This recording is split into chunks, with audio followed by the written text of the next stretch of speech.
All right. Well, now we're officially live. So welcome everyone to the INaction podcast. It's been a long time coming, but we're super excited to be here. And I would love to introduce my guest. But is that me? That's you. Okay. For the very first podcast. Don't talk over me. No, I'm really happy you could be here. But before I did introduce you, I did just want to make a quick announcement to anyone who might be viewing this podcast and perhaps listening to Phil Barnes or perhaps intrigued by some other stuff they've heard about INaction recently. And, that's one of the reasons I wanted to do this podcast was to, help talk about some of the stuff that is harder to do on the app or harder to do in the post. And, this is one way to get different kind of media out there.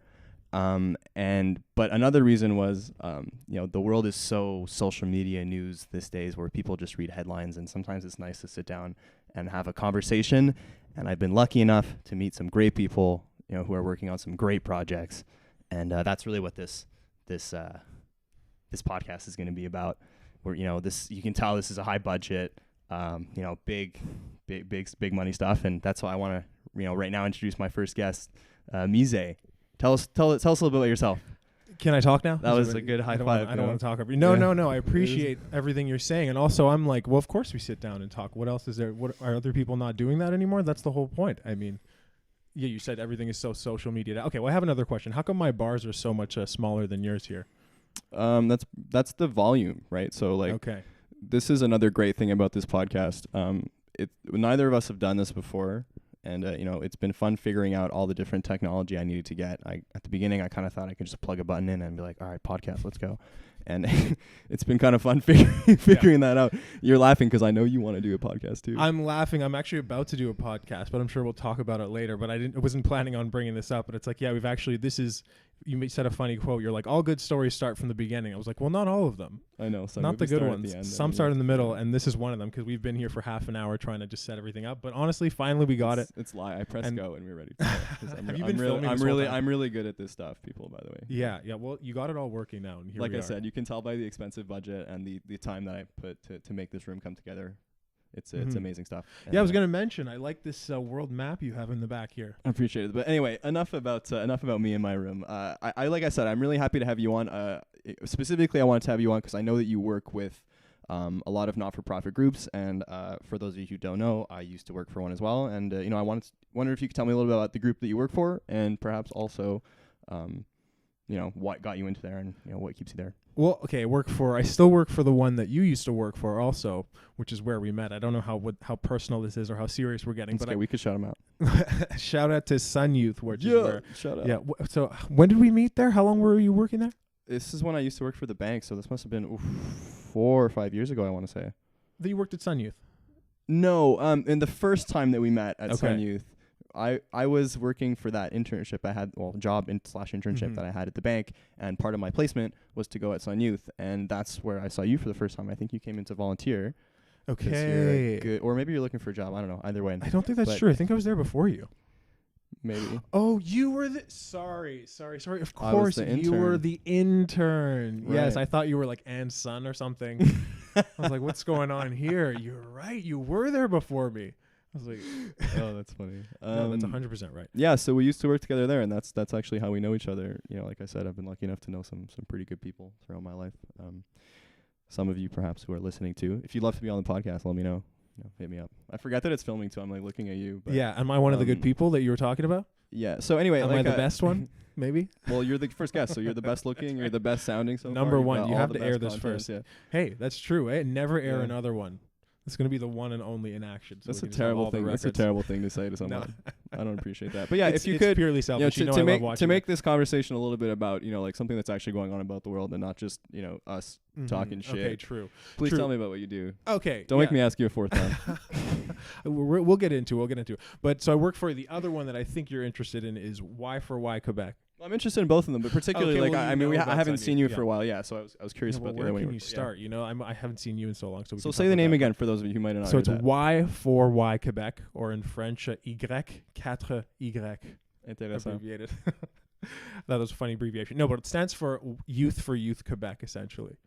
And well, I guess the first thing I should say is, my boss would be happy that I said this, is that I don't really speak for the organization, of course. And so anything I say, I'm not here to represent the views of the organization. For sure. I'm only here to represent myself as someone who belongs to this organization. And yeah, I might happen to share a lot of the same views, which is why I'm there in the first place, because I do things that I'm passionate about. So I do things for a reason. And so, yeah, I'm not there by accident. But now that that's said, I guess we can get a little bit more into it.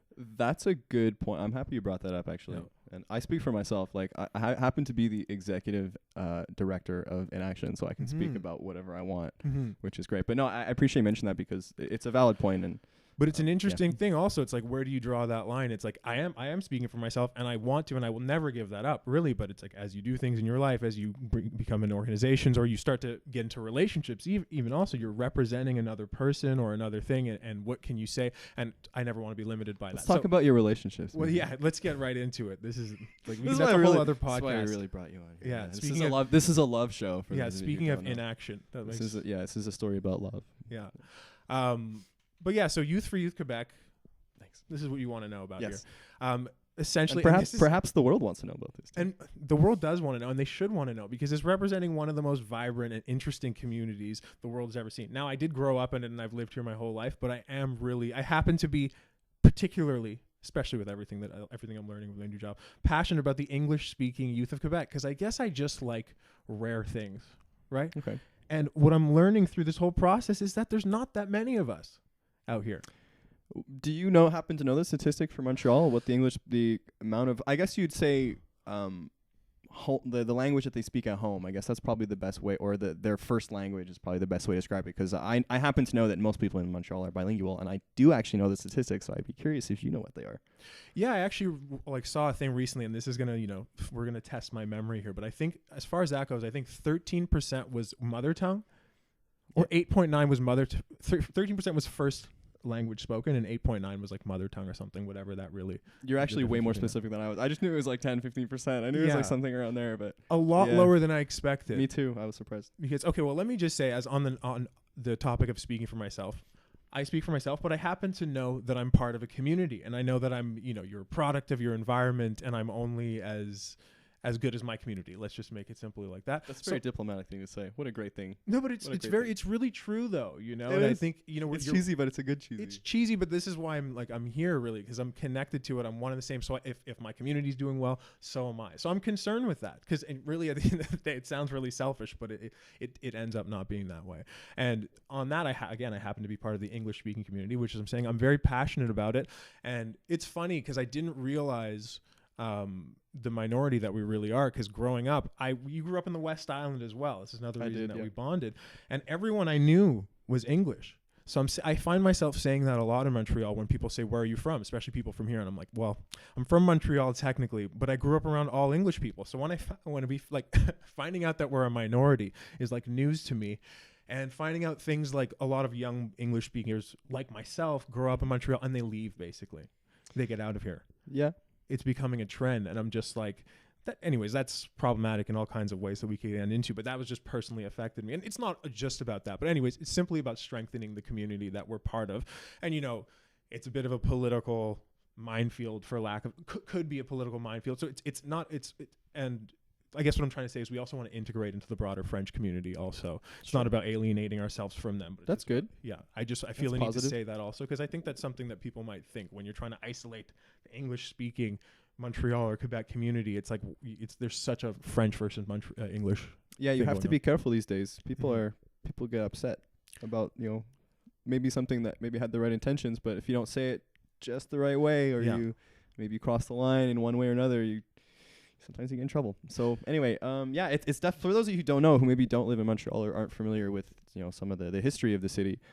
There is a bit of a, I don't know, some people would maybe call it competitive, or just a friendly competition on one side. Some people maybe would say a little bit more of an aggressive conflict kind of between different languages over history, and going back even hundreds of years to the very the core, not the foundation, but almost the foundation of the city. For hundreds of years, there's been a language divide. So how specifically do you guys try to you guys? I always want to go back. I just want to always give my own opinions. This is why this is INaction. Sorry, you yes, guys. Bring it back to the. Yeah. Okay, we could talk about that. It's a figure of speech, but no, I find it interesting because myself. No, yeah, of course not. Of course, first of all, we don't mean any offense. We're just trying to get to the bottom of certain things. But first of all, I've never had any problems myself on any of the things that people tend to have problems with. Even like, and it's maybe part of the problem. Maybe if some French people kind of held me accountable for my lack of French speaking, I just speak better French. But I've been just kind of leading with English and getting away with it for so long, no problem, because there shouldn't necessarily be a problem. But what I look at that really strikes me, and it's my example that I always go to, is the license plate.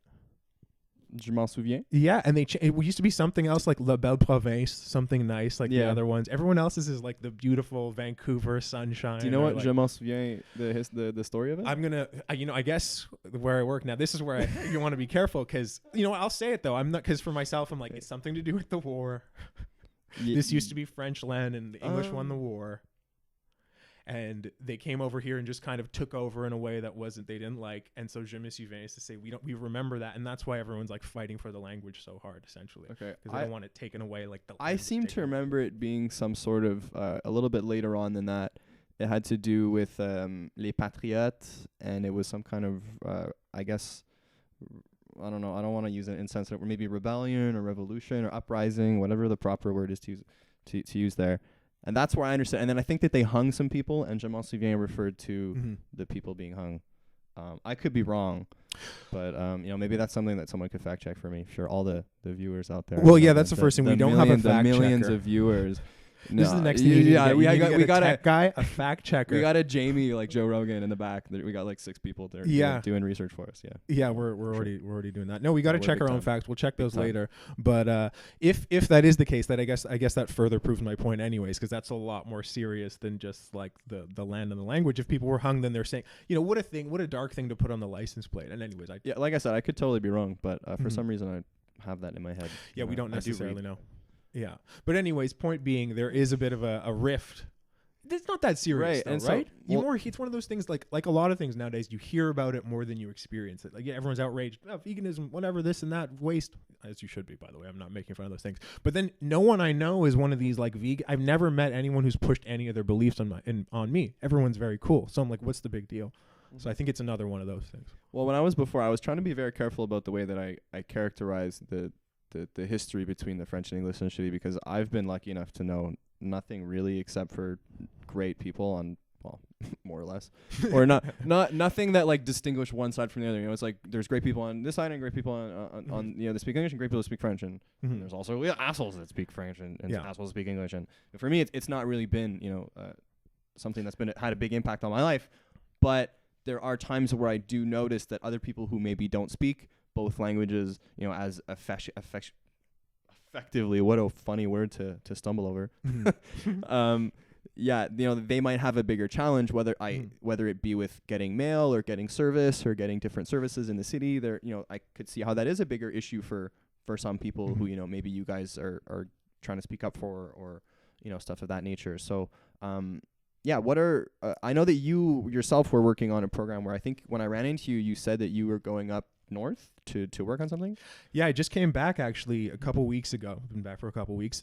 It's weird to integrate back. Actually, it's been nice because going up to Kangiqsujuaq, Quebec, which is Kangiqsujuaq, Quebec, very northern Quebec. Yeah. This is why the map is here. So we're here. It's basically up here in the bay. Yeah, for those of you who don't know, it's cold up there. Oh yeah, it's cold for sure. Yeah. I mean, the thing is, everyone, warns you and goes crazy. When you're up there, you don't go outside for more than 10 minutes at a time. But yeah, when the wind is hitting, and you're on ATVs all the time. If you're on the ATV into the wind, your face, I've never really experienced cold. I just wasn't ready for that. See, so I've never been there. Yeah. Pretty much all that I know about it is that it is cold. So tell me something that also was maybe cool about going up there, or something that you didn't know. Because I think that I would love to go up. That's all I got. Cold. No, honestly, it was a complete trip. Obviously, not just in both senses of the word. It's an unbelievable experience. I guess first of all, for myself, it really was, because myself personally, I'm interested in anthropologically. Very interesting. Also because it's just up here. It's not that far, but it's a whole different, not even just different culture, like rich culture. Like, not to get into it, but my mom's from Kenya over here. And you go, so I've traveled I've done this long plane trip to get some like crazy cultural experience. Really, even though, funny thing about it, the plane trip is about the same time. Wild. Isn't How? that crazy? I guess because of the kind of aircraft It's business. that you're traveling on. I think it's mostly the business of it. The economics of it, the fact that to fill the plane on that kind of a regular basis, you got to pop into Quebec City, you got to go to, what was it called, Shefferville, you got to go to Kujuaq, you got to go here and there. And how many times did you have to transfer to get to where you're going? I stopped counting. I legit stopped. I'm not even just kidding. I stopped counting, but let's say 6 to 8. What? 6 to 8. 6 or 7, maybe 8, but I would say it's shocked. unbelievable. Let me count. Quebec, Shefferville, Kujuaq, and then you just do a milk run. That's what they were calling it. You just stop here and here and there and just pick you're dropping off like supplies pick up and someone's stuff. like donkey or like You did not pick up someone's donkey. No, on they it. don't even have donkeys up there. So I guess that. Anyways, I won't go there. Speaking for the organization, but yeah, crazy trip. So anthropologically, it's very interesting because it's a village of 800 people, and now even coming back from there, I'm like, that doesn't feel right because 800 people is not a lot of people at all. And going there, they have a whole little community where there's like one of everything. So you go down, there's obviously one mayor's office, but then there's like one school, one gym, one arena, one store. Yeah. Actually, there is 2 stores, so that speaks to how much there's 2 stores. It's big news though. Very recently, they just got a Just second opened a store. new one. They're fighting over it. It's not good over It's the there. hottest thing in town. Yeah, the other one, by the co-op has the best beans. That's all I ate up there, just beans out of a can. But, they have other stuff too. But that's a whole thing too. I mean, what do you want to know? Because just the food supply up there. I just want to know what you thought about it. I thought so many things. I don't know how much time we have. Okay, so what did you do for work up there? Like, what were you doing there, and why were you there? That'd be a good question. Let's start there. So basically, this organization that I worked for, I got on to organize, participate, however you want to call it, with Project Aliana. What would you call it? Yeah. You worked there. I don't know. I don't really know what I'm doing. I just show up. No, I'm basically organizing an event in Kangiqsujuaq, which is why I was just there to kind of meet everyone and see, scope out venues. But we're doing an event in March. You should come check it out. All the viewers. Hey, you never know. In Kangiqsujuaq, you didn't make it sound very appealing. Oh, it's amazing though. Did I not? Because I you did. To. No, I know. I was just joking about the transit. You're talking about like true. Like, honestly, like if that's, I'll just go to Kenya. Yeah. Yeah. This is an advertisement for Kenya. I always wanted to go do Everyone. a safari. Yeah. Oh, dude. I'll do that. But hey, I would love to go up north too if anyone wants to sponsor me. Oh, I forgot. I meant to put before I started. I was just gonna put a big sign that said sponsor on the wall. Well, yeah, sponsor Phil to come up to Kangiqsujuaq to participate in our event and podcast. Please don't donate money to something that's way more useful. Donate it to me then. I'll take it. I would come up. I would do it on my own time.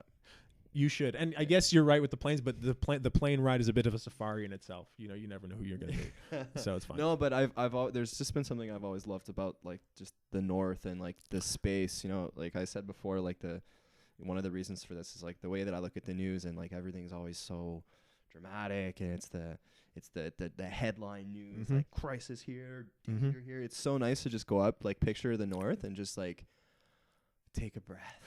And like, I don't know if you had that feeling when you're up there. But for sure. That's what everyone was saying. They're like, when you get up there, you're going to leave changed because of the fresh air. Like literally the air is fresh. And yeah, it's this insular, I think that's the right word, community where obviously they have TV, but it's just a whole different world. Unfortunately, it's not all good. They have the highest rates of suicide by like 10%. Like the rates of suicide there are 22%, which, not to get dark, because again, I loved my experience up there. I love everything, but that is a fact of life up there.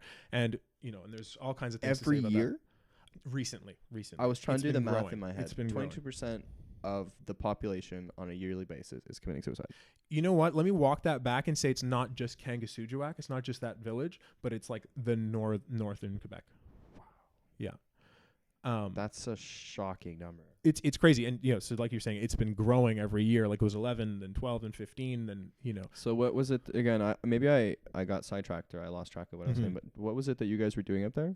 Was it something related to that? Or it's definitely related to that. It's definitely related to that. And I only just say that because it's kind of why I'm there. But we're start doing an event for the youth there, because we're concerned about the youth 16 to 30.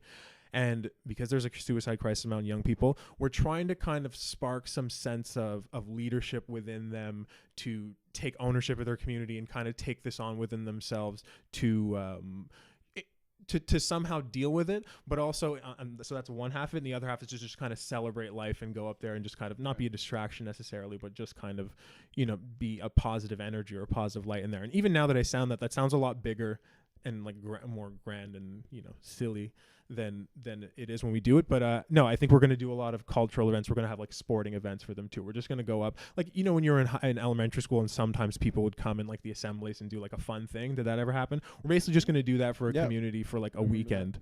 I think anything positive is good. Yeah. And, like as long as you can, look at your, not that you have to justify anything you're doing. I think it's great, but if you can take a look and say like, when I leave, like I left something positive here and I think I did a good thing. And I think that, if I look at myself, most people would agree that it was good and it was positive, then why the hell not? There's so many layers to it because, like you said, most people will agree. Some people won't agree, and I've already experienced that as a little bit of part of my experience up there. And just people are people, right? You've met people, right? I know people. Yeah, people can get, this is like my whole thing. People can get like jealous. People can just get weird. People can just be emotional is I guess more the thing. But of all the things in the world, how could anyone see anything negative about that? Well, some of the people bring up good points, which is why it's important to be open to criticism, because some of one of the things is that, anyways, I don't know who's going to see this, but so let me try and take it a different direction. Maybe we'll come there later. The whole world is going to see this. This is going to be 7 billion views. Big. But no, I will say it because I think ultimately it hasn't really changed how I view things. But the guy that we're working with who kind of brought this project to our organization and who started it is a guy who's from up there. His name is Nigel Adams. Again, maybe shout out to Nigel. Shout out to Nigel. Honestly, Nigel is a great. Follow him on Twitter or something. Yeah. Shout out to Nigel. Follow him on Facebook. He would appreciate that. Follow him on all platforms. Nigel Adams at Flygel. I just started calling him Flygel. Really interesting guy from up there. And unfortunately, tragically, a couple years ago, his brother was murdered. So just kind of. Some of the stuff that goes on there. I don't know why I said it like that. Anyways, his brother was murdered, and it kind of sparked this speaking circuit that he's been on to kind of talk about his story and life up there to kind of, get people like us involved, get our organization, get people like me involved to realize like it's kind of dire up there. So what's his mission? Is it something? What's the thing that they're trying to work on with you? Is that kind of how your project came to life? Was working with it? Oh. Has it been 25 minutes already? Yeah, that's my signal to go change the cam. Yeah, but I can edit it so that it goes to that point maybe, or maybe I'll just leave it like this. I don't know. Depends how lazy I am. No, and we're back on INaction. We're back. Yeah. That's a commercial break. Working hard here. Working hard. You should do commercial breaks. That's the sponsor. Yeah. Get some sponsors. I'll sponsor you. That's the sponsor. You. I'll sponsor. Yeah. I'll do a little ad after. I'll send you $5, and you can $5. Yeah. Well, you gotta start somewhere. Yeah, it's better than anyone else is offering. Exactly. If anyone can offer, offering you money. If anyone can offer more than $5, well, you'll be next. You might get some good ads for that. Anyway, so Nigel, right, Nigel. or AKA Flygel. Yeah, sorry about that. Yeah, all good. Basically, he's very passionate and personally committed to contributing to suicide prevention, which, like I was saying, is kind of a big word up there, especially for people like me who don't really have that much experience. It's like, what do we know about prevention? So it's more like awareness. And let's talk big for a second, trying to solve it. Why? Like, obviously that's not a realistic goal, but essentially that's what we're trying to do. We're like, we don't want this to happen. Let's do what we can, but we're realistic about the outcome. But we're doing, we're trying to take in all the information and learn what's the best way to contribute to stopping bringing down that rate. That's amazing. And how did you sort of come to be associated with this project? Was it something that they were looking for you, or you brought it up to them and it kind of came? Like, how did it come to be?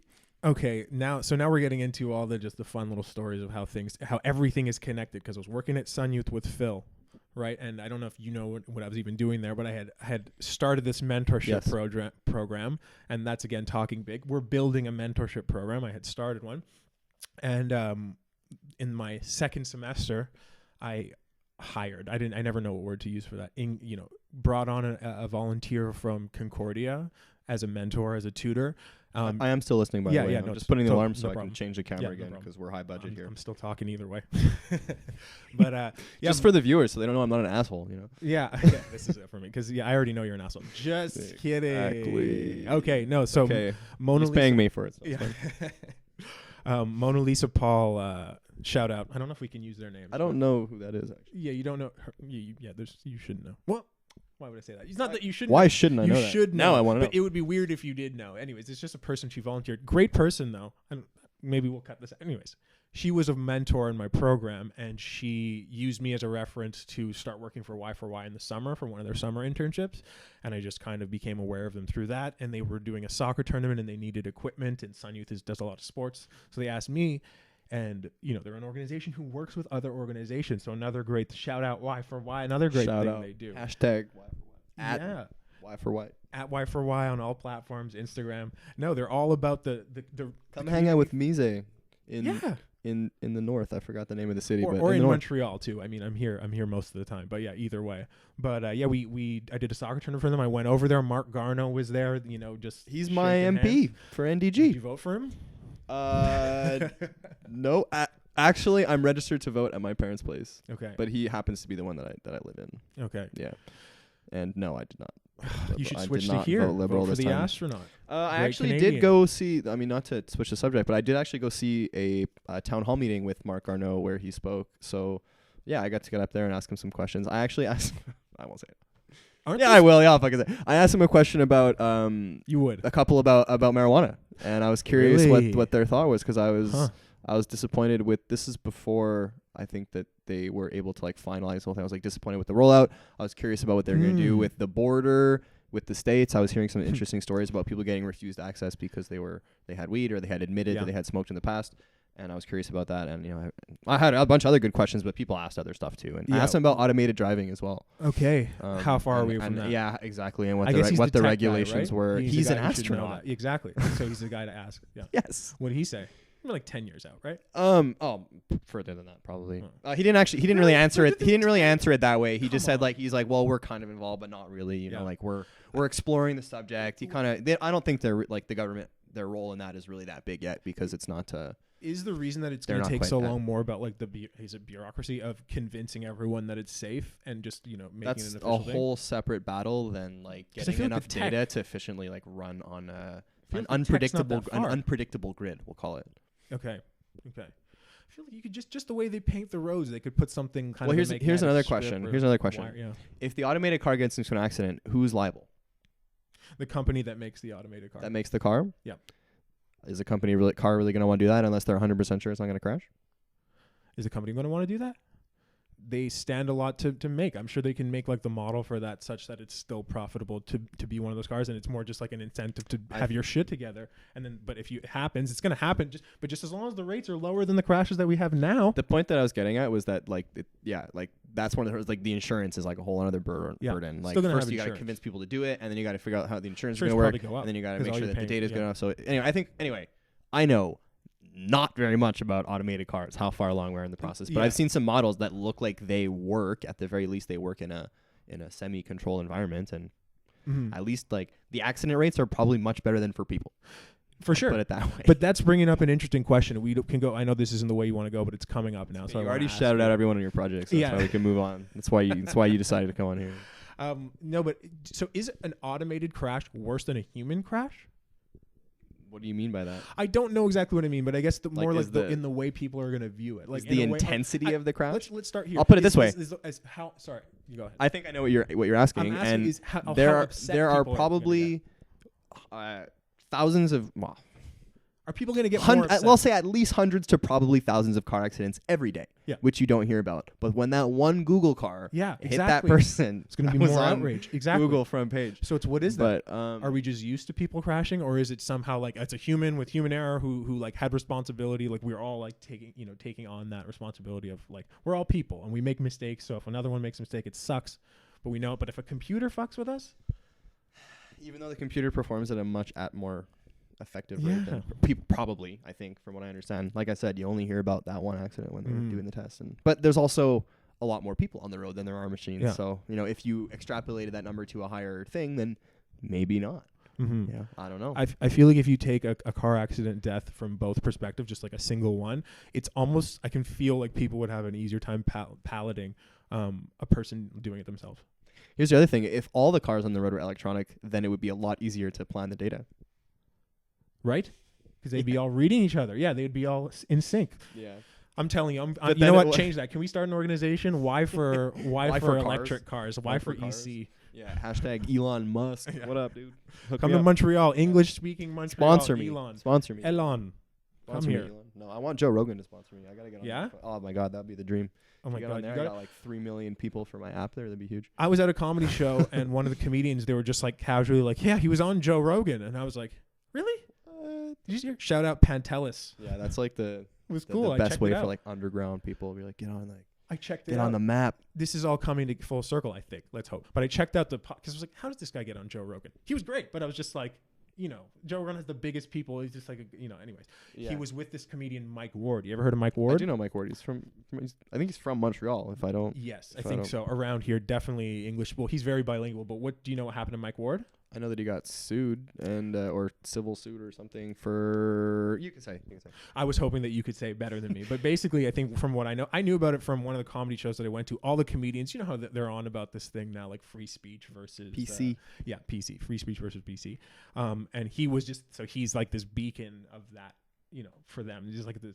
What do they call it? Yeah, well, like they took money out of his pocket for saying a joke that many people have said. I mean, well, that's the question: is what is acceptable and what's not. Exactly. And like everything, I'm somewhere in the middle. But yeah, the joke did seem pretty standard, which is, I guess, the weird thing. Because it's like he's not going like way beyond the bounds of what you can kind of expect from comedy. Is there some negative things about comedy? That's a different conversation. But he kind of did something like normal. It's like a comedian doing comedy got sued. Anyways, I feel like that has to do. I think it was French Quebec that was particularly outraged. Again, I better not speak where I'm not 100% sure, but I think that's why I'm trying to tie it back in, because I think it has to do. It's in Quebec. He's a bilingual guy. Yeah. Anyway. Well, that's on your brain now. It's part of your day to day. Yeah, I remember being also kind of similarly put off by the result of. I think he lost. I believe he had to pay. I couldn't tell you if they set out a court or what it was. But anyway, from my memory, I believe he did have to pay. I'm not sure what. Anyway, don't fact check me. Or let me just say this. And again, this is why I want to do podcasting, because this is like a whole separate podcast on either thing. But it's like the legal system is interesting, man. It's very, very interesting. Where it's not even about did he win or lose. It just kind of like he got sucked up by the legal system and was just like, it's not worth it. And might have settled in some way, but it was just like you have to pay these lawyers so much where it's like, am I going to even come out on top? Well, the lawyers always win. Yeah, honestly, I had a lawyer for something that I went through, and I couldn't even believe it. I couldn't even believe it. The hourly rate they were charging, and then also like they missed something important. And they didn't give me all the advice they gave didn't really pan out. So it's like they literally, let me tell you, like had I done the exact same thing without them, I just would have had more money. Same outcome, more money. And they missed one of the court dates that they were supposed to be representing me. So it made you look like an asshole when you didn't show up? Technically, but that's the benefit of having them, is that they know they're friends with the prosecutors and they kind of have an in there, so they kind of smooth that over. But it's like that wouldn't have even been necessary had you not done this thing in the first place. And so just like when they come knocking on the door for the crazy bill later, it's just kind of like, it's like, how do you like sleep at night? For real? I actually have one of the people I want to bring on. We're trying to figure out a date, is a friend who's in law school right now. So I'd be curious to talk to him now and then talk to him in a couple of years maybe and see. For sure. See if he feels the same way. But well, I wanted to bring him on for exactly that stuff. I happen to be going to court for a different reason. Fighting another ticket. Fighting a jaywalking ticket. It's the same one? Jesus Christ, man. Okay, yeah, it's anyway. I mean, we could get into it because you can't stop now. It's super hilarious. With it. So I got a jaywalking ticket. And I was mad. I mean, like, I was on my way to work, and like, the thing most people would understand about life is that when you cross the street, your first concern isn't getting a jaywalking ticket. It's, am I gonna die? Right? So like, I'm not gonna put myself into oncoming traffic. Can I just say first and only concern that you need to have? What? Or I guess sorry, not to derail the story. Am I gonna die? Am I gonna disturb anyone else's path? Same thing. Yeah. I consider, for sure. Yeah. I'm not going to put my life or anyone else's life at risk, for sure. Exactly. Right? So, let's keep that in mind. I've been crossing the street since I was 3. I have a flawless record. I've never been hit. You've been honked at? My parents are smart. Can't say I have. You ever Probably been stared at weird? Probably You in my ever got life. like a weird stare? Probably, but Finger? not usually from cross. Anyway, I get a ticket. I'm not happy about it. So I'm like, you know what? I'm going to challenge this. So I start writing some stuff down. And what I end up with is like a 3,000 word essay that I'm going to go read in front of the court with the basic logic that like you took money out of my pocket. Therefore, you've wasted my time. I'm going to waste yours. So we're going to see how this logic is going to go in court. And my intention is not really to win. It ended up like the more I was writing, the more I was like, oh, this is great. So I want to film it. That was my next question. Are you allowed to film? We're going to find out. There's no way you're allowed to film. So on the website or on the whatever, you're not allowed to film. Of course. Right? But I have my charter rights. Okay. I'm a taxpayer. Okay. So I think it's the... What's that like? Don't quote me now. I have it on here somewhere. I believe it's the second charter right, the section B2A, that gives me the right to freedom of expression, liberty, and media. Mm-hmm. I have an active podcast. Mm-hmm. I have an active channel. Mm-hmm. I have a form of media expression. I have this rights all over Canada. Mm-hmm. So I also... I'm going to make the argument that what I have to say is relevant not just to myself, but to other Canadians who can't be here. People who I've expressed my sentiments to would love to be in the courtroom, however that they can't, because you booked the segment in the middle of the day, right? So nobody can show up. I have to take work off to go contest my ticket, which is fucked up. I'm going to lose more money taking time off work than I am even if I, hadn't done it. And I've never admitted, by the way, that I actually jaywalked on that street. Okay. Now, we're going to get it a podcast exclusive on the first let episode. The record state. I'm not saying that I didn't or did, but I'm not saying that I did or that I did not. Yeah. Okay? Okay. So let the record show that. I think that's pretty clear whether you did or didn't. No, let the record show that I'm not admitting to anything. I'm speaking hypothetically if I had been. Okay. So, I'm going to go in there and just fucking yell at these people. And I found out some really interesting stuff, by the way. Fun fact. Okay. Fun fact before you go about it. So, and again, this is all tying back to the reason I want to bring this legal person in and talk about some of this ridiculous stuff that's going on in court and like you're talking about with your lawyer. I found out that in Montreal, the last year I could find was 2015. They handed out in Montreal 22,000 jaywalking tickets in 1 year. Guess how many they handed out in Toronto? 10,000? 9,000. Half the tickets. Bigger city. Like almost double the population. That's strange. How many do you think they handed out in Vancouver? 5,000? 84. 84. Whoa. So here's the question: Are people in Montreal that much more dangerous, or are officers? I think it was like 250 times more dangerous, or more likely to give someone a ticket. Mm-hmm. I think it's like this is one of those things, but it's pretty clear the officers are trigger happy with the tickets. Right. So it became about like saying stuff like this when I go to court, and how I'm going to try to get myself to say it is like, listen, it's. People need to, if people want to know how to defend themselves, they need to listen to this because this is an effective way to defend yourself. Yeah. Why do you think the cops are like that here? Couldn't tell you.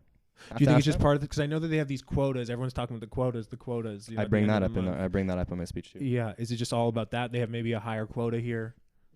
Well, Montreal never officially admitted that they had a quota system. They would always deny it. And then when Mayoress Plante took over, she said, we're going to cancel the quota system. How do you cancel something that doesn't exist? Strange. So here's my question that I'm going to ask in court. That feels like a good little controversy. You lied about this for years, and now you said that you canceled it. Where's the proof? Yeah, that's great. And are you giving me tickets based on your quota system? Then you have a financial system to give me tickets? Yeah. And where do you find out stuff like that? I read a lot. Okay. And I also, when I was looking for my jaywalking ticket, I was specifically looking for stuff like this. Yeah, that's great. But how credible is that? Great. It's not great. But I mean, like, it happens to be something that I want to bring up in front of the court. And here's the thing that I wanted to really prove. So this is like, sorry, not to cut you off there, but when I go to court, the reason I'm choosing to waste my time and take my time off work and do all that shit and go there and speak is that this is fucking bullshit. Okay, if I walk in front of traffic and I cause an accident or I get hit, I deserve a ticket. Okay, I'm not saying jaywalking shouldn't be a ticket. I didn't do anything that caused anything like that. Just let me go to work. You know what I mean? And it should just be about like, okay, like, or don't do that next time, or be careful. The guy's just like, yeah, you cross the street, here's your ticket. He wasn't mean. He wasn't like particularly being an asshole, but it's just why? Why are you charging me money for walking across the street? You fuck. There's no cars here. Yeah. So the point becomes going to be there and say, okay, I want it on record, like, and this is why I want it filmed. Does it matter that the officers hand out this many more tickets than everyone else in the other cities? Does it matter that I wasn't causing any traffic? And if it doesn't, I just want to know. Then I just want it on record. Yeah, I wanted to hear you say it. No, I fully get that. Yeah. No, this is interesting. I was only saying it's good because when you first started saying this, I mean, I get it, but I'm like, it sounds like a colossal waste of time in the sense of, I'm getting there. Don't worry. In the sense of it's going to be a lot. No, you're not wrong. It is a waste of time. Yeah, for sure. But then I'm like, I know you well enough to be like, I think you'll enjoy it. So it's actually a great use of your time. What else do you do? Like, yeah, and I'm hoping I can even use this as marketing. And I think it's like a legit. It's like a legit. If you could get the reason recording for going, would be great. And then the reason I say it's good is because if you have like an angle to stand on, it's like that is marketing. Like you never know where that could go. But that's what I want to ask. How credible is that she said, like, did she just slip once and say, oh, we used to have a quota system? Like, how real is it that she brought that there was enough information that they had the dollar amounts figured out for the bonuses for the managers. Okay. And I have the numbers in there. So this is it was something like if you had to hand out something like 17 tickets a day to hit the quota, and if enough of the officers hit the quota, their manager would get a bonus. So the funniest thing about this is that the union of the police officers fucking hated the quotas because most of their dudes weren't even getting paid for it. It was their managers that were getting a bonus. Wow. Fucking shady, eh? Man, I mean, and again, like, obviously someone can correct me. I'm not a historian on this fact. This is just Please me correct doing us. I want to know this is just me doing this. basic reading, of which, by the way, the stuff that I'm finding is from journalists. It's not like nobody knows about this. Right. It's just more people want to look at fucking dogs and cats and cooking videos and shit. There's nothing wrong with that. But like the information's out there if you're looking for it, and that's fucking Phil, bullshit. That's actually a good place to start, or to get into something that we're starting now. To me. No, we're starting now. Yeah, we're starting right now. Forget about everything. That was the warm up. But no, basically everything is so dark in the news. And give me a reason as someone who's interested in this stuff and who reads and who knows this stuff. That's one of the things I'm like, it amazes me and it's good. But I am one of the people who I'm like, I feel like if I take that on, it'll weigh me down. So I'm like, show me a cat video. I'll just feel good and I'll just go because I'm going to do the same thing either way. But in one, I'll be happy. The other will be so heavy. It's easy for me because I just genuinely like that stuff. Yeah. And like, I love dogs and I love cats and I love cooking. I love food. Yeah. Anyone that knows me knows I love food. But yeah, I mean, like, I enjoy reading about like the news. I enjoy looking at, like, trying to analyze, like, well, what does this mean and what are going to be the consequences of this? And I guess my brain works in such a way that I'm like, oh, wouldn't it be great if, or like, couldn't we do this? And that's where the app came from. For sure. From about all this stuff. And it's the same frustration of like figuring like, well, how do you, like, I know that when I talk to people, they care about all kinds of stuff and they're very intelligent and like, they have all kinds of different issues that are important to them, and some are different from here and some are different from that. But, more or less, we all share the same concept of like, well, we want the world to be good and we want to be able to be happy.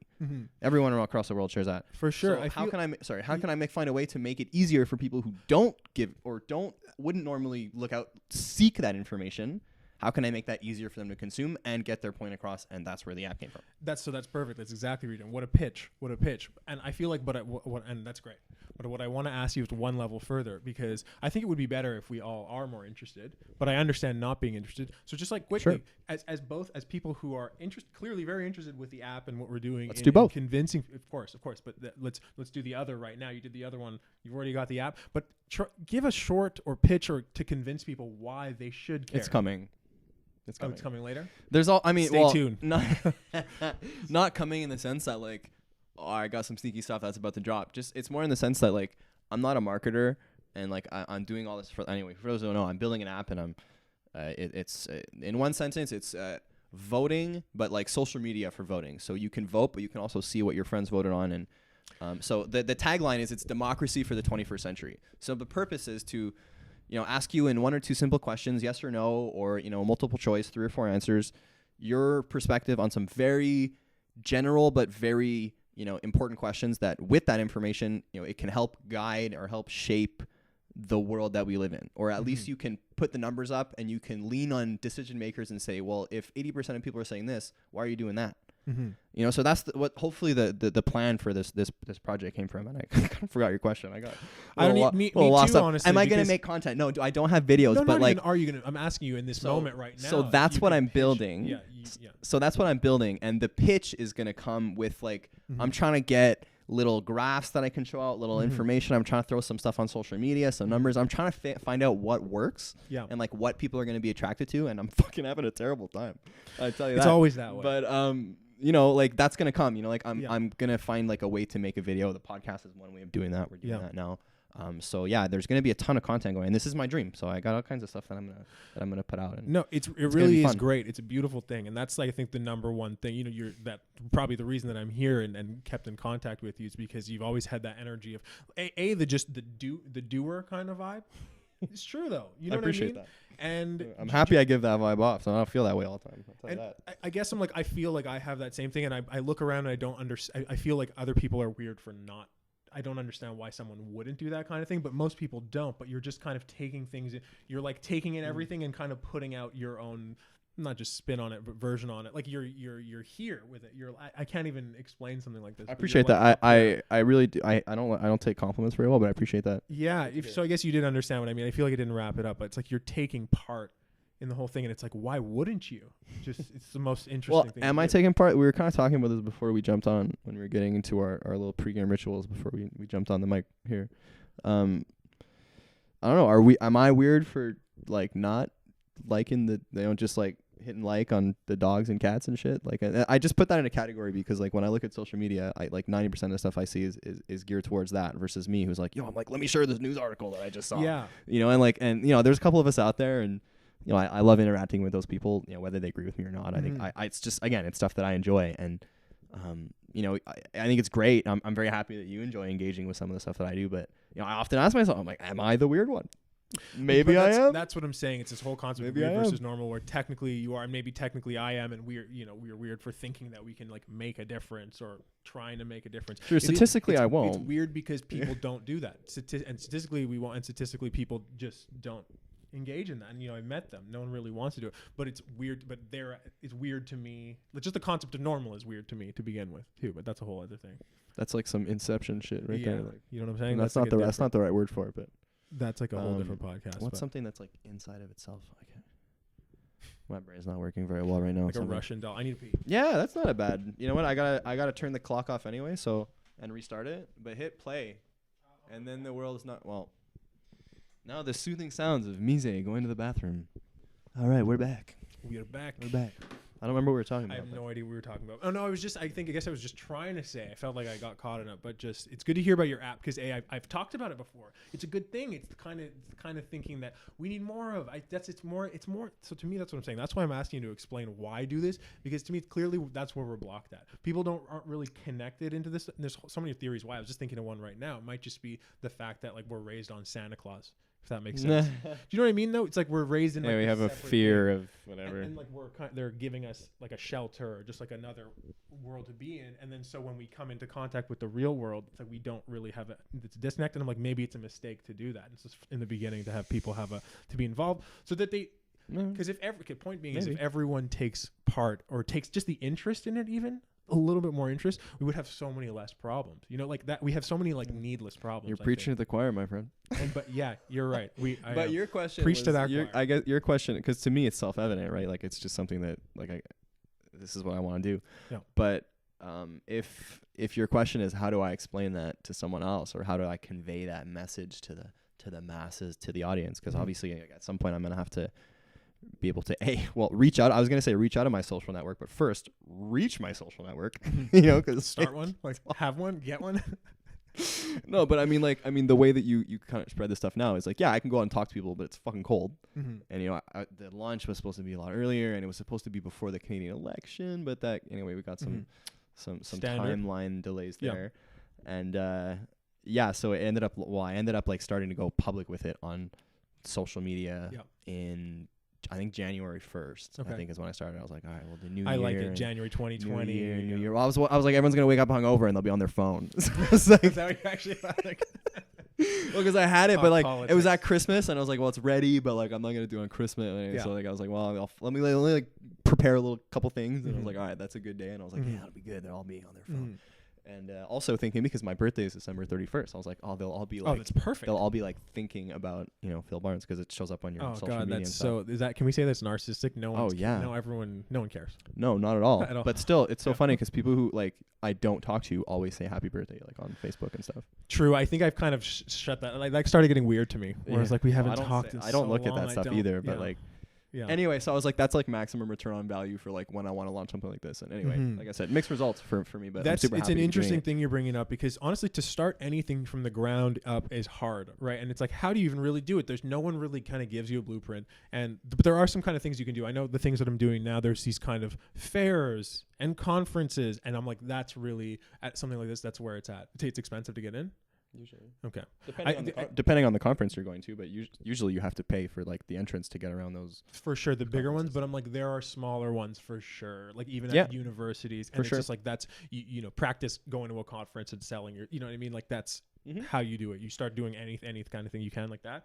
Because that's what's kind of been working for me, where it's just been a small breakthrough where I'm just like, oh, there's like people here these are the people who are interested and engaged. You should. I'd love to go with you if you go to one. Let me know. Definitely come by. I was talking about the podcast that we're gonna do, so that's the other thing. Why for why we're starting a podcast. Yeah. We're gonna be competing with. You better invite me. Come on here. Oh, we're totally gonna have Phil on the podcast. I think probably pretty soon, to be honest. Hopefully, we'll probably talk about some of the same things. But I have to make a whole podcast for March 14th, basically. For work or for fun? For both, and that's just the great thing. I don't know if we want to get into that right away. I think we were saying something else before, but we will talk about that. What were we saying? I guess people just being involved in fucking. Well, I never really got to the answer of like how I convince people like why they should participate, right? Because like you just kind of said you didn't want to release that right now, and I was like, no, I'm totally fine. Okay, sorry if that was the impression. If that was the impression that I gave, that was not me. That was just trying to say like, well, the launch has been. You know, maybe I'm not the best person to ask because my launch has been semi-successful. Right, and I was saying how you start like a new thing, and it's just like it's hard. It's hard, but it's not really if you. I'm not good at marketing either. Like it's not my thing. Like I want to analyze the information. So for me, it's frustrating because like I feel like the best way I can tell the story is if I have 1 million votes. But to get 1 million votes, I need to convince people that like they should do it. Yeah. And most people don't want to. A lot of people don't want to be the first one. Yeah. But like I like. It's fine. You know, like this is like I'm enjoying myself posting all this stuff and like getting shit out there. So it's cool for me. But like how I convince people to do it, again, to answer the question and not to delay, but it's fucking hard. And I have come up with a bunch of things that I'm like, this would be good for other people, not just for me. Like you get to look at your friends. Like that's pretty cool. You can you sync your contacts and it's supposed to look through your phone numbers. And if you have someone that has an account, you can add them as a friend, look at their shit. And you're like, okay, well, this is what my friend thinks about. And that's just something you can do, like 2 minutes, you're on the metro, you're like, well, okay, otherwise I'm playing Brick Breaker on my phone. Like, all right, whatever, I'll do that. Okay, so that's one way you enjoy it. Second way, you don't have to actually participate in anything. If you're curious about like, okay, well, what does the world think about this? You can look up and you can try to find some surveys in the world that I'll ask like 400 people. Mine's open permanently. Yeah. The information is good forever. You can go there, you can change your answer. Yeah. And like I can get 1 million people on a survey versus something else that has a timeline. It's like, well, we have to get it from here to here because that's when the company needs the information. So the information is good or could be good if there's enough people that do it. The questions are valid. It's not PC. I want to use it. I want to use your votes. This is the biggest thing. This is the message I'm going to have to really try to hammer down on. I want to use your votes to make information information or news media, whatever content that can be good for you. Yeah. That like it's your vote. It's based on your votes, not the other way around.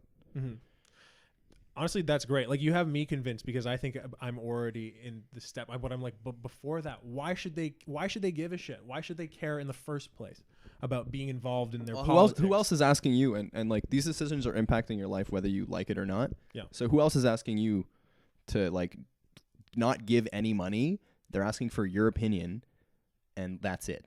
That's all that it is. Yeah. Really. I'm like, it's important to even have an opinion. Like we need to make people have a care enough to formulate. But no, it's all great though. What you're doing, I've been talking about. So that's what I'm saying. As I'm thinking about, I'm definitely not the only one. That's not a good way to describe what I want to do. What? There's other people who are asking people for their opinions and stuff, and like that's not the only one. But like I want to use that. I want to use your opinion to hopefully make shit happen. Yeah, but I'm like, why should they care about their local politics? Is my question.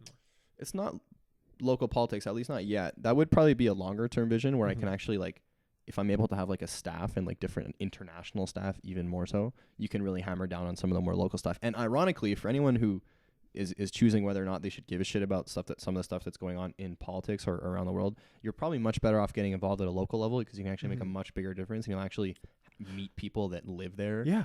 So like that's a way better way to get involved. Great. But like I just care about all that stuff. And like the way for me to engage a bigger audience probably is to actually like ask questions that like you can, whether you live in the States or you live in Canada or you live in Russia, you can answer the same question. And like it has to do with like what you think the world should look like. For sure. And then I can extrapolate hopefully that information. Yeah, it's great because I know when I was growing up, everyone was very secretive about their politics for kind of I don't really know. It seemed weird. Everyone's like, you don't talk about politics. Whereas now me and all my friends and I will talk about it. It's not I only talk about politics. Yeah, and I ask people who they vote for, which is technically a bad question. But yeah, no, it's also just shedding light on. It's just opening up opinions and that we all share, and especially as we go global, maybe you got big plans. I see. Some more, you know what I mean? Some more pins on the world there. Yeah, exactly. No, when I say politics, I don't mean like Trudeau and Trump and that kind of stuff. I really mean like what's gonna be the kind of world that is shaped around you, and like how are we gonna get together to actually make that stuff happen? Yeah, okay. Because that's really more what politics is for me. Yeah, it's less so about the elected leaders, and I mean one of the big things is we don't realize how much power we have as consumers for financial reasons, as the electorate for our power in terms of how we can choose to get people elected.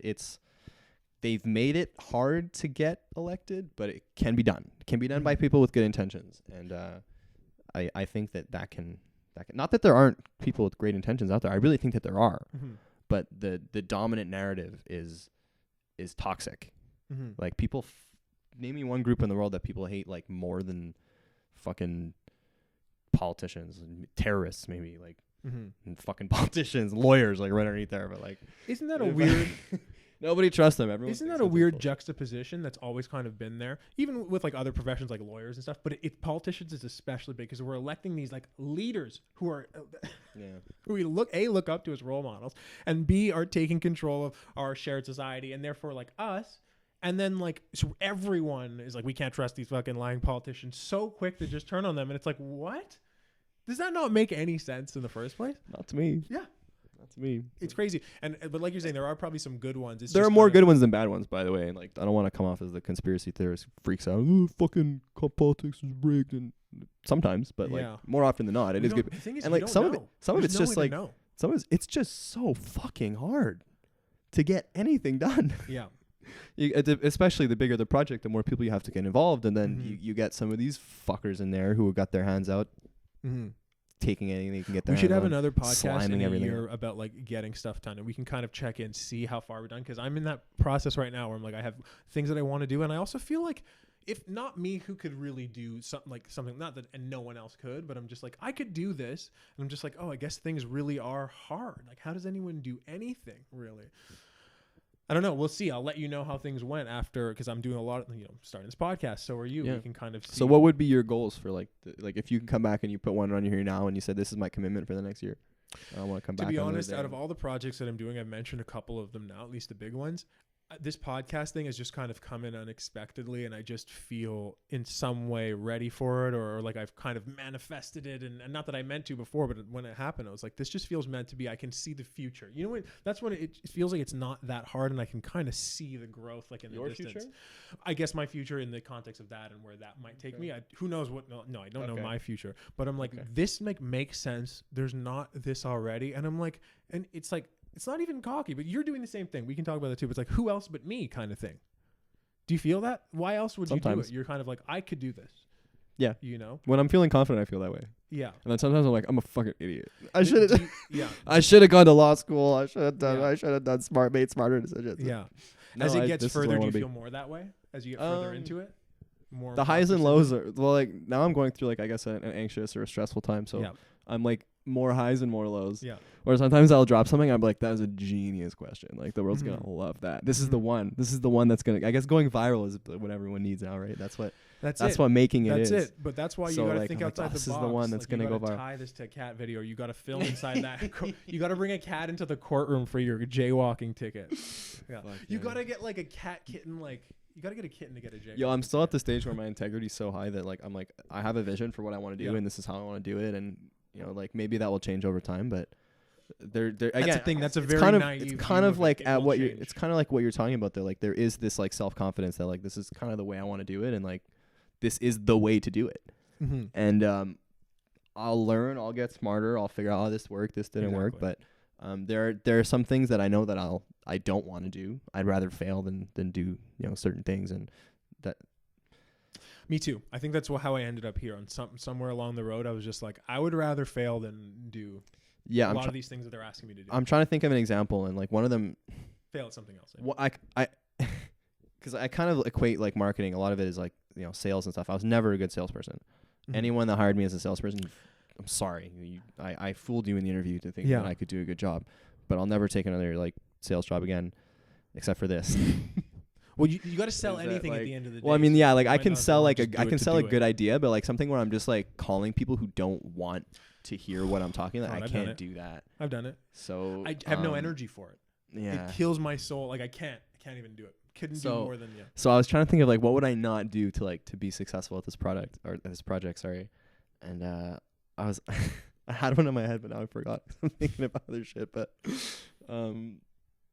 yeah, what would I not do? Well, like one of them was like pretend to be like fake woke, like a lot of people are doing now. Like you read some like comments like there's some person who just says ridiculous things who's got like 10 million followers, and he actually has a real sponsor. He's not just like pointing at a empty spot on the wall. And I'm like, who's giving you money to like say shit that like you obviously don't even really agree with? Like you're just saying shit to like be controversial. And it's like, well, what are you really bringing to the equation? You're not doing anything. And like, again, full power to you. You're totally welcome to do whatever you want, make money however you want to do. Like it's your life and that's fine. Like it's like you're saying before, I don't get it. I don't understand. Like I see it and I can analyze that it's working, but I don't understand. I'm like, why? How do you do that? Yeah. There's a lot of that disconnect with people where, it's to each their own, right? We all know that everyone's got their own things, but it's just certain things. Even if that's where there's a lot of comedy where it's like certain things that aren't even so offensive, but it's just like, how could you, I could never get there in my mind. And it's just this weird thing where it's like, and we're sharing this, we came from the same thing. Well, the social media thing is so big. And like, I don't know how much you guys use that at work, but like so much success is driven through that because you're that's where people are now. You're on their brain. And I mean, this is like, again, talked about a couple of things here where like we can have a whole podcast about that, and that is one of those subjects. For sure. Well, what is going to be the impact? And if you look like 50 years in the future, what are people going to be saying about this particular time where like this? I mean, within the last like 10 years has been like kind of the launch of social media and like having it in people's phones with the Wi-Fi, with the data, and like constantly kind of plugged in all the time. I don't know what we're going to say. And I'm not saying it's bad because I use it all the time. And like there's stuff that's great for it. And there's so much stuff that I like about it. But there's a lot of trash on there. And people are absorbing trash and they're spending more time on their phone. And I don't know what effect that's going to have. And like, again, this is coming from someone who's building an app who, go on my phone, go on your phone for that. Yeah. But, well, if you're on your phone already, you might as well use it for good. And at its best, it is a very good tool to disseminate, to distribute information and things like that. I hope so. Definitely. So you might as well tap into it for good. But you're also talking to someone. I actually don't have a cell phone right now. Having it for a couple I know months. You were throwing snowballs at my door to get it. Tell that story. Are we gonna talk there? Are we gonna go there? Okay. It's not like it's a shady story. Like kidding. You're just Mise is an idiot, and okay. He tells me. Well. let's start the story. Let's start right there. He tells me that after he found a way to get inside, he tells me I gave him the wrong number to my house. I did not. You're right. I am the idiot. We confirm. I forgot about that part. Yeah. We confirmed that I gave him the right address. I couldn't believe it too. So I'm waiting. I'm waiting because Mise. I'm just realizing. The whole thing is so crazy now. Whereas before, I had the wrong address. What do you want from me? I'm just. It is actually pretty funny because I remember like I hear someone like I just hear like a yelling and like I live in NDG. Like there's no idea. There's people around, right? Like no idea. Yeah. You hear people yell, but I'm like that's weird. So I'm expecting Mise, and in my head I know he doesn't have a phone. So I go downstairs. I look outside my door. My neighbor's there. I talk to him for like whatever 10, 30 seconds. Go back upstairs. I'm like, oh, that was weird. I guess whatever. Maybe Mise's not coming. Yeah. Or maybe he'll be here later. I don't know. He doesn't have a phone. Hard to know. And then I hear like snowball on my window. I'm like, well, that's weird. That doesn't happen very often. And sure enough, there he is on the fire escape, leaning as far as I can leaning lean. as far as he can. But actually at the right place. So somehow you knew that you were at the wrong place because you came. I'd been here before. So I knew the back. I knew that back alley. So I knew which one would be from the back. there. The back. So we sat out on the balcony a little bit. The balcony's nice in the summer. But yeah, no, it's hilarious. Like when I think about the whole thing, because there was a whole moment where I was at the address that I thought you had given me, just straight up harassing people, just a stranger. And like, I always feel like I seem a little bit more creepy than the average person. Well, hey, have you seen yourself? Yeah, I'm like scruffy. I'm wearing, like, I don't really care about my fashion on a weekday anyways. It's not a Friday night. Let's be real. So I'm just Mise on a Friday night. Watch out. That's a different, and I like the contrast too. I like cleaning up for that. No, but I buzz 565. Okay, we're not giving your address out here. Beep that out. Anyways, I buzz the wrong address. I go up like this and I was even going to say, wow, your stairs are very like cinematic and like dark. You could film a creepy movie here. Like it was great. I get up, this lady opens the door. It's like dark in her apartment. She's wearing like a nightgown. She's like, what? I was like, I probably was like, Phil? Like, I was having an off day. Yeah. And then I say, is Phil here? And she's like, no. And I was like, Phil Barnes? No. Do you know him? Yeah. No. Mom? Yeah. Mom? Mama? And then so I leave and just like, fuck, and this is the downsides of not having a phone. You know, there's a lot of downsides to not having a phone. Yeah, definitely. But there's some most of them are like this. Yeah, Yeah, well, like it's like you said about going up north. It's nice to just be away from all that when I want, but I want to be in control of that. Yeah, but when you're 3 feet deep in snow, your feet are wet, and you're like leaning off a fire escape, throwing and snowballs. You've been here for your whole life. You're like, well, I wonder what Florida's like now. Seriously. Maybe somewhere better than Florida. Not that. I fucked up. But yeah, sorry, Florida. So I can't walk that one back. I won't edit that out. I promise. Yeah, leave that for sure. But yeah, so I go outside and I'm this like, is what I should get woke on. Like, fuck you, Florida. How's that woke? I don't know. The whole world hates Florida. Everyone makes fun of Florida. Yeah, you're right. It's really Florida true. man. Think, that's like really unintelligent all that people like come from dumb shit I see on social media. That's one that I actually was like, oh, I'm so happy I saw that. Yeah. It's like Florida man does whatever. You type that in Google and you get like all kinds of funny shit. Do you think part of that is the weather? Like it's easy to part be of it's fake news. It's like it's easy to be homeless it's in places, then you're gonna get more. Part of it's just made up stuff, and then part of it's like real stuff. Like weird stuff happens to people in Florida. Yeah. But yeah, no, I'm just you should watch out though, because I think I may have harassed your neighbors. They might watch. So like I'm outside yelling. Well, they know my name now too. Yeah, I'm outside yelling, Phil. Oh, I gotta go again. Sorry, that's my signal to change the film. I feel like a old school camera here. Are you gonna do it? No. Where are you going? Okay, so is it recording? Yeah, we're on. Okay, so like I should go. Yeah, you can get going again. Sorry about that. Let me just remind. Every time I stand up, by the way, for anyone who's actually made it this far, I feel like we've been probably about. Don't say that. Probably about like an hour for all you millions of people out there. There you go. Probably about an hour. I can't tell. I can't see the number on my screen. Anyway, it's in like frames, so I don't know what that means in real time. You're moving quickly. Yeah. Oh, there goes the camera. It just went out. Yeah. Okay, well, so then we should just wrap it up at least. We'll just wrap it up with the audio. With the audio. Yeah, that's probably a good choice. That's just put like a picture. That's classy. Yeah, we'll be the first. Yeah. We'll be the first ones to do that. Except that's good. We'll do that. Okay, maybe I'll do that for the whole video actually. Instead of just putting the Yeah, you just said it was just to have the option to do it anyway. Yeah, or like I'll leave the first 20 minutes like full thing and then just like take it off. So everyone's like, what the fuck? So I guess if we're gonna do that, we don't even have to wrap it up. But okay, we don't. I thought you were kicking me out of here, which was fine. No, I just was like, I need to know because I feel like I haven't said anything. I've said so much, but haven't said anything. It's just the opposite. Well, hey, what's funny is like I had, and it's so funny because I had some people who I was planning to do this to, like, are you gonna like run out of questions? Are you gonna follow us up? I was like, well, I have a feeling I'm not even gonna look at it. Yeah. And sure enough, I mean, you can't see now because the camera's off, but I didn't look at this thing once. Mm-hmm. I did once at the beginning, and I didn't even ask the question. For sure. How many questions did you get into? Are there any particular good ones? Actually, that's a good point. I mean, like we probably did do, yes. Let's say I got like, I don't know, you guys can't see my screen obviously, but I had like 20 questions. No, 15, 20 questions. We probably did like half of them, but a lot of them not. Especially the stuff that's very specific to the world, where I was like, well, how do you feel about this thing? Yeah. You guys being, working in the domain that you do. I had a bunch of questions on there for that, but I won't get into it. This is the kind of stuff that gets you in trouble anyway. That's what I was going to say. And I was like, bring it on. I want the challenge. But I was like, you're right, though. I don't need to go here if I don't want to necessarily. But. Well, yeah. Like I mean, I think we touched on a stuff that's probably controversial to some people. Like we kind of went there in the beginning. But I want to say, though, now that since reminding me that we did, it's like for me, it's really, when you find yourself saying stuff like this, you have to question, like, am I like racist or sexist or like linguist or whatever? But like, I really do love French culture.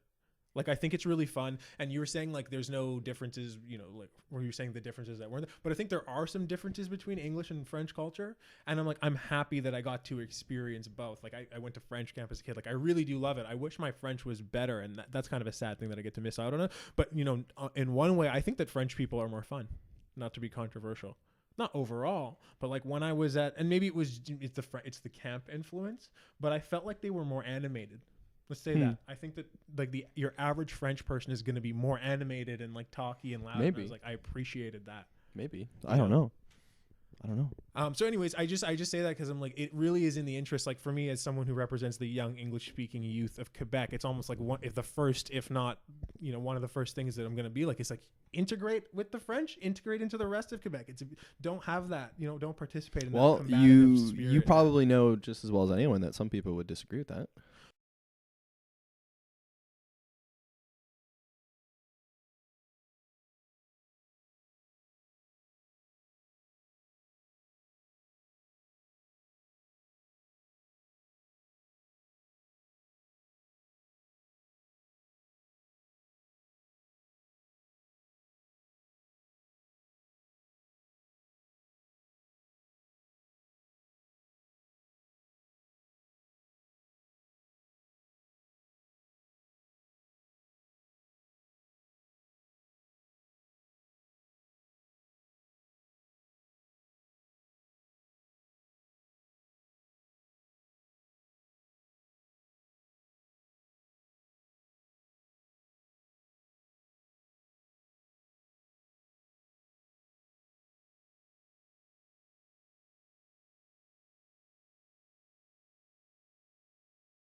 Still going? Yeah, for sure. Weird. All right. So it just stopped me. It knew I was going to put my foot in my mouth, so that was God. No, you're probably right though, because it wasn't recording. That would have been bad. Yeah. I hope I didn't record over anything else. Man, this is so amateur hour. It's the first lost one. Lost the audio, lost the footage. Like, it's actually great. You get an insight into the these are the good old days. You Yeah. know, one day you're gonna be like, wow. I remember well, you know when we what couldn't sucks even- is there's literally nothing I can do about the camera part except for get a new you don't have camera. a charger. The charger, you can't charge it when it's in that thing Okay, because the charger separates from the camera. it's a flaw. It's dumb. Yeah.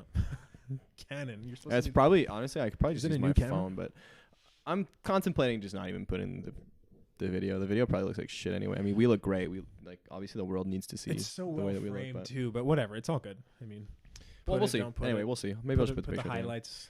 Yeah, I've made the mistake of forgetting what we were talking about I before think the audio went out. Well, anyways, I don't know how much of it cut or not, but basically I was just saying my personal love for French culture. But really what I was saying is like the whole divide and combative nature before French and English. I'm sure there's some political and deep-seated reasons that are just harder to get out of than just saying that now. But I'm like, let's just get over it, guys. Let's just no. And why am I looking at the camera still? No, but I mean, it feels silly to me. And again, as someone who's grown up here, I'm like, I want both. I feel like that's part of the beauty of it. That's part of the richness is having the bilingualness and the, you know, cabane à sucre, whatever. I know that's boiling it down to just la tire. But Yeah. no, it's like, why not? Why not do it? And it's a particularly great and interesting and fun. It's funny. Well, hey, It's you fun got culture. you got me sold. I'm all for the you know working Unity. together and you know finding solutions. For sure. We're not trying to alienate Harmony, one all that nice one stuff side or that the other. everyone wants, you know, thinks works. But Yeah. yeah, I mean, there's definitely you're gonna have an uphill challenge against a lot of people who their language is their one of their, you know, their core values. You know, something that they, you know, they would probably argue for them is it's non-separable. You know, like it's not negotiable. Sorry. Yeah. And I'm not trying to take it away from them though. well, that's what I'm saying. You're gonna have an uphill battle in convincing them to get from there to be like, okay, this guy actually doesn't want to take my stuff away from me. He just actually. Well, you broaden is yourself. curious, but That's what you're I'm gonna you're gonna be repeating a lot of the same sentences from people who in the past have used that Yeah. tone Yeah. to fuck them over and fuck people over. Hmm. And I was thinking when I was hearing you say a lot of that stuff, I was thinking about the indigenous stuff. I've been reading a lot about the protests now, and for the coastal, was it GasLink, I think it's called. And oh man, it's a lot of the same stuff where you're just like, it's not all toxic, but like the whole tone of the argument is so bloodied already that as soon as one thing doesn't go properly, like it gets inflamed into something that maybe it shouldn't have been, and now you're at the point of impasse where you're like, well, I don't even know, what are we doing anymore? Yep. You're just trying to get justice, whatever that meant. You lost the concept of that a long time I don't mean ago. to put the whole topic on this, but like when I was hearing some of those same arguments, like obviously there's more to the issue than that. But well, anyways, this all started because it was that same thing where like the whole argument is so shaped and framed in such a way that it's hard to get anything through because it just gets lost in that discussion. That's a probably better way of saying it. Is like a competitive sport. It's like fighting. Yeah. It's a fighting sport, and people know tactics, and it's just crazy. And again, so okay, to deconstruct that, something I always think that now I have a platform to say it. It's just like, don't we know that just because someone argued it better or was more powerful or even like made the other convinced one person doesn't mean that they were right in the beginning. No. So what's maybe the point? You know, it's good to convince people, and that's all what really matters. But I'm like, but it seems so clearly not that. Anyways, we got here because you were asking me what were my goals for the next year. Yeah. And of course, I want to keep everything that I'm going and make it stronger if I can. But really, with this okay, well, learn how to speak. Break it back. Learn how to speak. Yeah, that's number one goal. Mm-hmm. Second, take this speaking voice and bring it to my podcast to convince young English speaking people to get to be part of their community and just make it better for all of us, including themselves. And then, eventually, hopefully, that's let's just leave it there. That's my beginning goal. That's a good goal to have. It's an achievable one, I think. Yeah. Like you've set yourself something that it's kind of, you could do it in a bunch of different ways, so you've got some range. See me, like, if I had to give myself a yearly goal, and I really don't want to, because I just want to kind of use this time to play around and see what works, but it's got to get to that million downloads, man. That's it. That's all you need. Then you're set. Million. It's just a fun number. No, it's not enough. It's never enough. Number. No, it's not enough, but it'd be great. See that it's possible. Yeah. But what's your goal for the next year? I just said it. Yeah, I mean, like, like in a world where a lot of things work out, that'd be great. Mm-hmm. But like a realistic goal, like I said, I'm not really focused on. Just want to have fun, Yeah, that's it. Want to enjoy life for the next year. That'd be great. Yeah, have a worthy goal and just enjoy the process of going it, because then you're really invincible in it, because you know that what you're doing is for the right reasons, and you're kind of untouchable in that sense. But yeah, well, in some ways. That didn't really. But if you cut me, I bleed. So, be nice. Yeah. Be nice out there, people. If you don't have to, though. You don't have to do anything. No. Except for the stuff you have to do. There's a lot of unnecessary bleeding, is what I'm saying. There's a lot of that bleeding you're doing to yourself, is I guess what I'm saying. Like metaphorically? Metaphorically, but also mentally. Okay, but not physically bleeding. Not physically, but no, definitely not. I'm not trying to bleed, and I'm not trying to cut anyone. So metaphorically. Yeah. Yeah, definitely metaphorically. Now that you say that, look, this is INaction. This is INaction. Yeah, we do not condone this kind of intolerance for vocabulary. We apologize profusely for bringing on such an uncultured guest. Mm-hmm. Is that me? Oh, yes, I'm the only guest. Yes, you're guest one. I have some culture. It's just not one that... they say you only get one first impression, and I guess we've we've squandered that. I was going to say we fucked it up, but I was like, but I shouldn't swear, but then I realized I said fuck a whole bunch of times already. Mm-hmm. Honestly, I've completely lost the thread at this point. It's not PG or PC. Yeah. Yeah. I guess, can you be PC and not PG? Yeah, of course. How so? Well, you could be G, first of all. Yeah, but I'm saying, can you be PC but not? Oh yeah, I can see me. You could be E. I think I meant the other way around. Well, fuck, it doesn't work. Fucking PC people, they ruined everything. You're right, because G is the one that's like. It's even under. Yeah. Sorry, can you be PG and still PC? I guess that'd be the way they phrase the question. What does PG mean though? Because it's so in the middle of all these things. Good question. Well, I mean that's how the movie industry chooses how they want to rate their films. No, but PG's like right in the middle, so it's like, what does that even? So really can you mean? say stuff that is like swear words about sex, etc., and still be politically correct? Oh, for sure. You can maybe. Different people have different advantages there, but you can definitely swear and talk about sex because we've been doing that. When I said you can, I meant to say like you say that, but Yeah, no, but I mean, that's Continuing. what media is. That's what popular media is mostly. Swearing and sex. That's what we like to see. But some people are being not okay with that. Did you watch the Super Bowl? It was a good one. Like the game or The whole I was thing talking was about the good halftime for show. once. I thought so too. Yeah, It was the a game, the good show. halftime, everything was great. It's rare you see that. I don't even remember the last ones. The last good one was Janet Jackson, I think. I'm sensing a theme here. No, there's been some duds along the way. Some interesting. Okay. Just like Patriots for the 6th time with like Maroon 5 for like the 2nd time. It's Okay. like a boring game. You know, I take that back. Wasn't the Eagles a good? I'm such a bad memory here. I just don't like remember football that much. Eagles came back. Anyways, what is this, a football podcast? What are we doing here? Yeah. What were we saying? I feel like I lost something back there.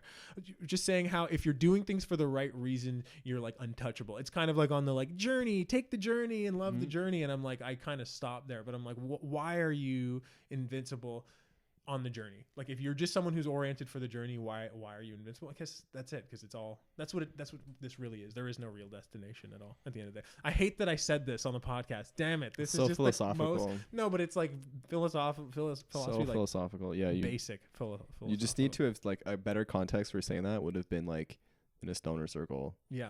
with a frisbee Mhm. and like a hacky sack. Where's that podcast? Damn it. Yeah. Well, probably like all the kids who are like growing up now, they probably all have their own podcast. I They're hope just not. like sitting in like, you know, like that 70s show, like they have like the whatever the circle, and that's Oh, just yeah, like eh? every kid who Just doesn't put a have a mic in the podcast. middle. Yeah, because mom and dad, I never smoked weed when I was growing up. You know what though? That's actually a cool concept. You know, we should take this. I'm happy that we've got here. That could be a thing that I haven't really seen yet. Like a smoking podcast for other people who smoke alone and don't want to be. I'm alone. sure They you have, could like, find it. a crew of just funny people. There's and everything you on the just internet think these about days. There's got to be a thing, right? Well, look, because if it's not, Oh yeah, by the way, if anyone wants to sponsor me, that'd be a great initiative. Yeah. I'd be super interested in hearing what those terms could be. Mhm. I could do great things for the cannabis community. Yeah. I promise. Okay, I feel like we should say one more interesting thing and then go. And then you want to wrap it up? And then I want to wrap it up because I'm kind of feeling a little like, you know, I'm new to this still, and I'm like starting to get nervous. Okay, well, how about what you can wrap it I up really with just say, like, well, you know? wrapped up like what you wanted to do with the year. I think that's pretty good, like a pretty Mhm. good wrap up place. So, yeah, next year. Next year, a lot of big things coming. Check out all this stuff, by the Not way. next year, but I should say like, yeah, what's coming up? Like, what's coming up next for you? Yeah, What do no. you want to leave the people with apart from the Okay, let me say this then. Let me say this. apart from the philosophical wisdom you just dropped on It's very weak wisdom. So forget about that. Just forget that I said that, and just listen to this though. Because the thing is, it's not about me even knowing the answers. Because you know, there's a limit to everything in me. But I'm like, it's a worthwhile thing, and I want us to all do this. I don't know who us is, whoever's listening to this, but it's like it's like we should all come together. Like that would be such a cool thing. Yeah. I found myself failing to And explain it really well. My goal is convincing you that you should all do that on INaction. Definitely. Do it however, but let's do it in a way So- that's like not just online. It's like we're using this to also get together and just it's like a whole cultural. You know, I was talking before, I got a lot of ideas for stuff that I want to do, and there's some stuff on there that's not online that I think would be great. It'd be good. It'd be really refreshing for me actually, like to get off my, you know, when I'm at work all day, I'm on my computer, and when I come home on my computer doing all the INaction stuff. So, you know, I like to see people face to face. For sure. We got to do more of that. Anyway, I have some ideas that hopefully could work, but that's like, we're talking like stage, you know, 2, 3, 4, 5, whatever. Yeah, you know. yeah. Well, we got big plans. There's layers Big to this scope. shit. Definitely. But on that note, anyways, just people bringing people together. So that's it, Mise. That's the last word. So thank you so much for being the first guest on hopefully an incredible journey that is going to be the INaction podcast. I hope anyone that if you stuck around this long, I hope you enjoyed it. No, wait, That was a just long wait. time. The best part's coming. That's a long time to right spend. now. Done.